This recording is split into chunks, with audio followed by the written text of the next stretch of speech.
Hey, what's up guys, welcome to another video. In this particular video we are going to talk about how it like to manage a bug bounty program. So I am sure most of you are either a bug hunter or wanted to become a bug hunter or bug bounty hunter in order to earn some money and other things. So in this particular video I will not tell you exactly how to find a bug because there are other videos for that. In fact I have made some of the videos on that. But what I'm going to tell you is how it likes to manage the bug bounty program. How do we actually evaluate a bug and pay you accordingly?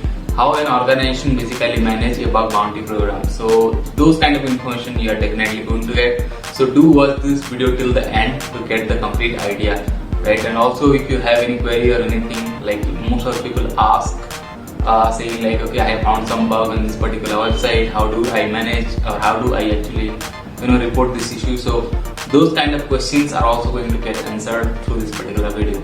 So do watch this video, hit like and subscribe.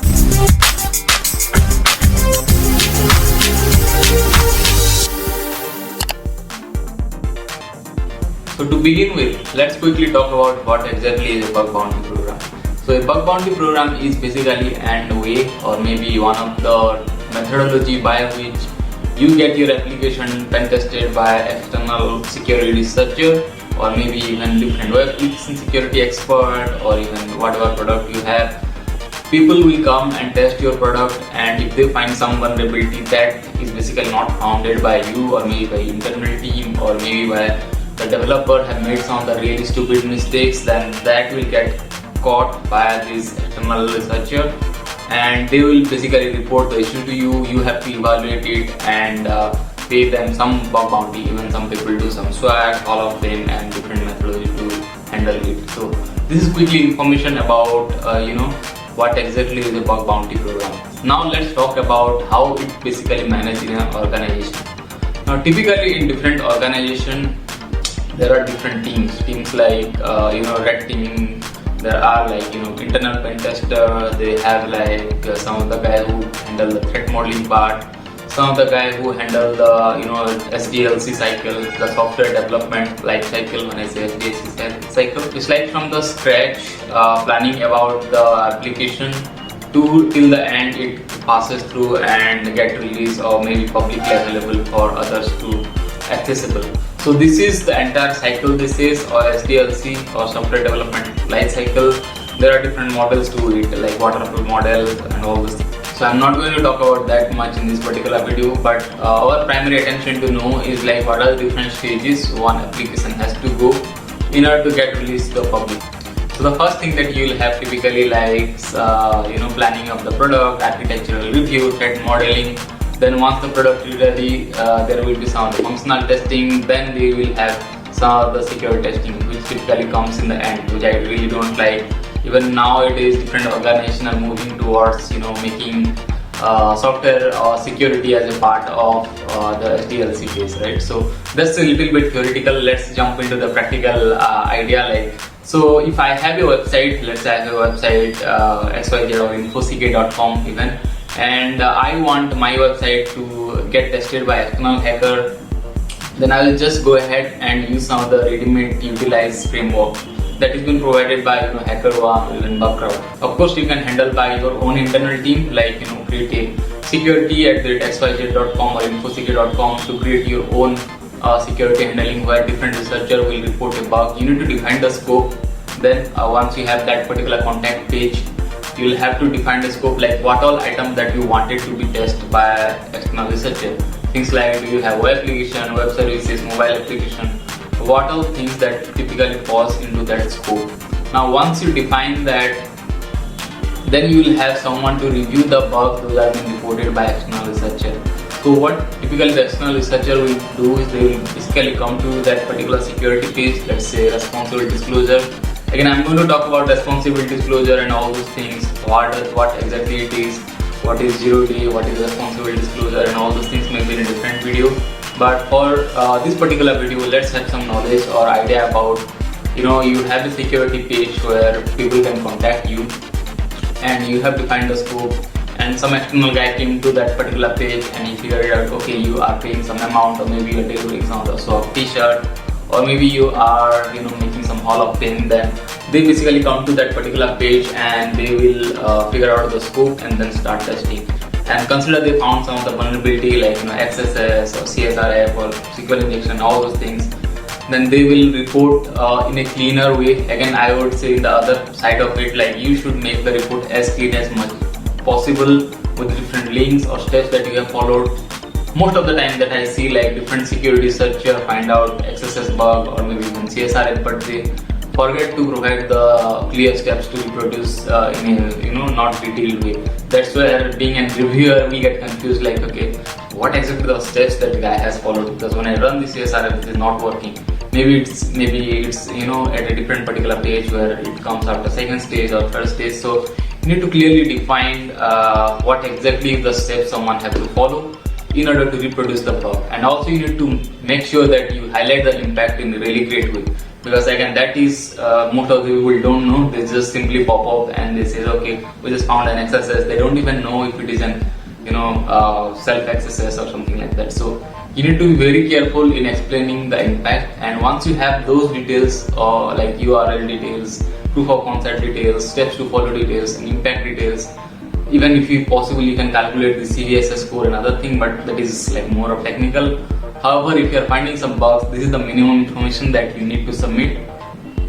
Once you submit those kind of information, it will go to the security guy, whoever is handling that email address or maybe handling that page. Then they will basically go through the report and they will try to reproduce their own in their different browser or maybe with the different cookie information or whatever steps that you have provided. And once they are able to reproduce it, now here is another challenge. Most of the time I have also seen people reporting a particular bug in a really complicated way, which is not even that complicated, and even sometimes they report the bugs in really complicated way which even you don't able to understand. You have to spend 2-3 days even to reproduce a single bug. So that also happens as a part of bug bounty evaluation guy. So yeah, I have been through those kind of scenario also. So being a bug bounty evaluation guy, you have to first reproduce the issue. Once you're able to reproduce, then calculate the risk, whether what they are saying is actually that particular risk is or impact it is bringing to your application. Once you calculate all those factors, then you will end up with a CVSS score. Typically people prefer, when different organizations also prefer that, and you create an internal ticket for your team to handle that particular issue. Let's say somebody has reported XSS, I went to that page and I basically figure out that yes, there is an XSS. Then I calculate okay, what is the CVSS score for that based on different risk metrics and all those things, and finally I say okay, this is the bug, this is a medium issue or maybe a high issue, and this needs to be fixed. So I'll just go ahead and internally create a ticket, typically give a ticket and all those things. So, and once that thing happens, then internal team will pick up that issue. Whoever developed the team, this is assigned their security champion or their person will look at it. Okay, architecture will look at it. Yeah, this is a bug, and they will try to fix it as soon as possible, and typically deploy the fix. Now some of the organization ask you to maybe re-verify the fix and see whether this particular bug is still open or not. Now being a bug bounty guy, a bug hunter guy, so sometimes you also need to re-verify the same issue by following the same pattern, or maybe for an XSS example. So you will go through the same payload and try whether that is fixed properly or not, maybe modify a little bit, because sometimes the developer doesn't follow the right approach to fix an XSS example, right? So they don't follow the correct approach to prevent the whatever issue reported, and you will still ended up reproducing the same issue. And if it is still reproducible, then again you need to say that okay, hey, this particular bug I have tested and this is still vulnerable. Then the security researcher or whoever is the bug bounty evaluation guy will still say okay, developers, you have not fixed it properly, you need to rework it, and these tips go on. So this is a typical example how a bug bounty is being managed in a simple manner. Now there are a lot of complications into it. I just don't want to talk about all those things because sometimes the developer don't accept this bug and all those things, right? Also that being a bug bounty guy, you must be aware about things like duplicates. So what exactly is duplicate? So it's like you have found out some XSS and other guy have also found out an XSS. In that particular case, the guy whoever has first reported the issue will get the credit for that particular bug, not the guy who has reported second time, or maybe the one of the guy who has reported in the same issue maybe some later point of time, so that will cause an duplicate. So that is one of the nightmare for an bug bounty guy, but again this thing also happen a lot of time in bug bounty.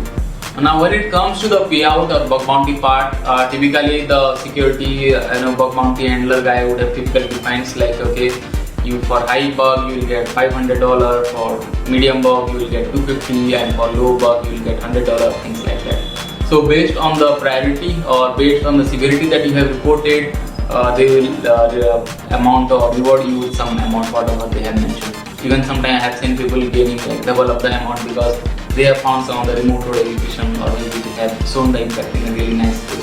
So it's the importance of writing the report or maybe submitting the report also plays vital role in enhancing the bug bounty rewards, right? So I'll make a different video on how to report a bug in order to get a highest amount, right? So I hope that will also be an interesting video to watch for, so subscribe for that.